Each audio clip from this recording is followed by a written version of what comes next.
Nós temos que levar em conta que várias coisas ainda vão ser viabilizadas e apuradas. Nós temos que levar em conta vendas de ativos, por exemplo. Temos que levar em conta receitas de concessão que virão no devido tempo. Em resumo, tem uma série de coisas que ainda poderão causar reações importantes do lado da arrecadação tributária. Em segundo lugar, a própria recuperação da economia. Que nessas previsões existem, evidentemente, algumas estimativas de recuperação da economia, mas que isso resta ver. Nós precisamos ver que, dependendo do sucesso dessas votações, da recuperação da confiança, que estamos relativamente seguros que está já em processo de ocorrer, nós teremos aí, não há dúvida, uma recuperação do nível de emprego e da renda e, em consequência, da arrecadação tributária, que pode ser importante. Mas, de novo, nós estamos aqui no início de um processo e, como eu tenho repetido, é importante que um passo seja dado depois do outro, mas com sucesso. O país precisa ver medidas sendo tomadas e aprovadas e colocadas em funcionamento. Quer dizer, é necessário restaurar a confiança. Ministro, acha que é possível restaurar a confiança? Se o tempo todo a gente escuta denúncias contra pessoas envolvidas no governo, pessoas que estão envolvidas no Congresso, que têm a responsabilidade de votar essa PEC mais adiante, é possível restaurar a confiança assim? O país vive um momento muito importante também na área da ética, na área de uma ação do judiciário. E, de novo, nós estamos olhando aqui o Brasil à frente. E tudo isso é muito importante, o fato que o judiciário do Brasil é independente, o fato de que as investigações existem, pessoas são julgadas, tudo isso mostra a força das instituições no Brasil. E isto, na minha opinião, com o tempo aumenta a confiança nas instituições. E na medida em que as ações são tomadas, não depende de uma ou outra pessoa individualmente, mas depende, em última análise, de que as instituições funcionem bem e cada um cumpra a sua função. É o que nós estamos fazendo e é o que outras áreas das instituições brasileiras também estão fazendo. Em resumo, acho que o Brasil sai fortalecido desse processo. O senhor falou em sinais positivos, ministro. Quais são os sinais positivos que estão aparecendo?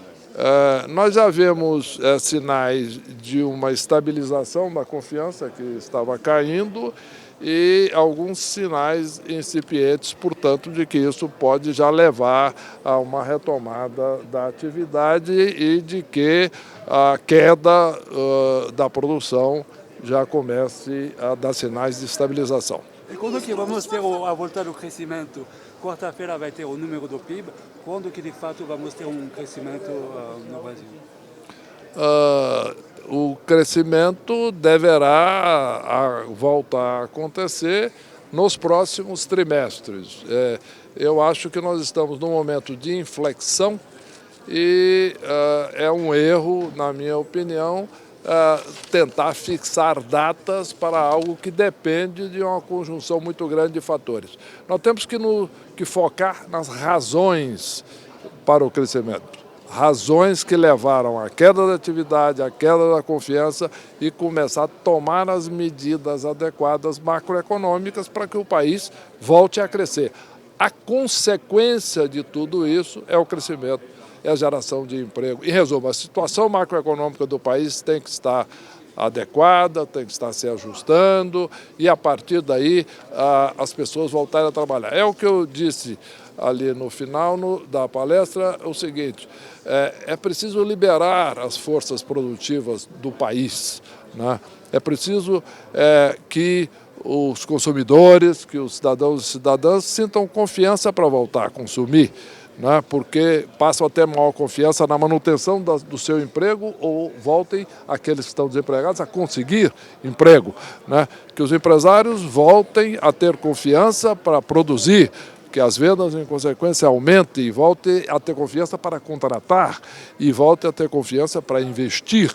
Para isso, a situação macroeconômica do país, principalmente a questão da dívida pública e também a questão da inflação, na medida em que isto esteja caminhando na direção correta, tudo isso vai gerar esta restauração da confiança e, em última análise, uma queda gradual do nível de risco da economia e, portanto, uma diminuição também dos custos de produção no país. Isso, a PEC das medidas de teto para gastos deve ser pronta. A PEC de medida, a PEC envolvendo a questão envolvendo o teto para gastos e também algumas desvinculações deve estar pronta em quanto tempo?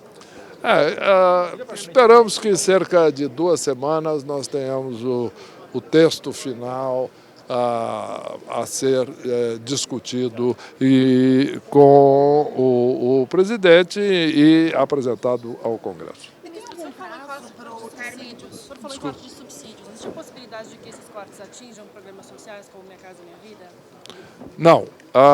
Um dos pressupostos exatamente desse programa é a manutenção dos programas sociais, seja Bolsa Família, seja Minha Casa Minha Vida. Agora, é importante que, como na gestão de qualquer recurso público, seja assegurada a transparência e eficiência dos programas e a boa gestão desses programas. Isto sim, mas isso é pressuposto.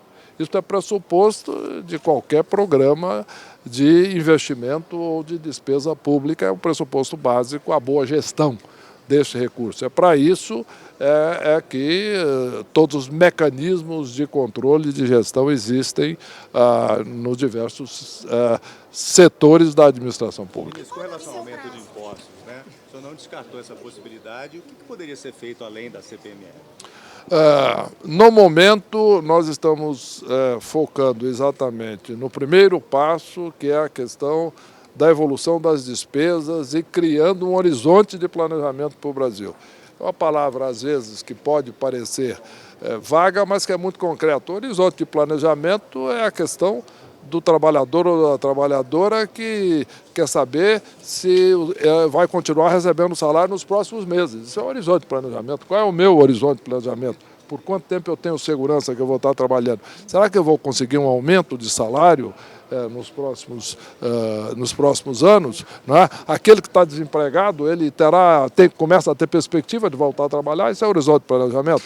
A companhia prevê um aumento de vendas, isso é um horizonte de planejamento. Então, começa a investir, aquelas empresas que estão interessadas em aplicar em infraestrutura no Brasil, passam a ter um horizonte de que as concessões serão feitas e licitadas com toda a transparência, com todo o rigor, mas assegurando rentabilidade adequada, etc. Tudo isso é o horizonte de planejamento. Em resumo, na medida que tudo isso aconteça, nós teremos, sim, claramente uma retomada de atividade. Agora, a partir daí, a partir dessas medidas fundamentais, nós vamos verificar uma série de outras medidas que afetem a arrecadação. Como eu mencionei, existe a questão de venda de ativos, por exemplo, existe a avaliação de qual é o efeito da recuperação econômica da recuperação econômica na arrecadação tributária e, evidentemente, nunca se pode descartar eventuais aumentos de tributação que sejam claramente transitórios na medida em que a arrecadação, a carga tributária bruta do Brasil é elevada.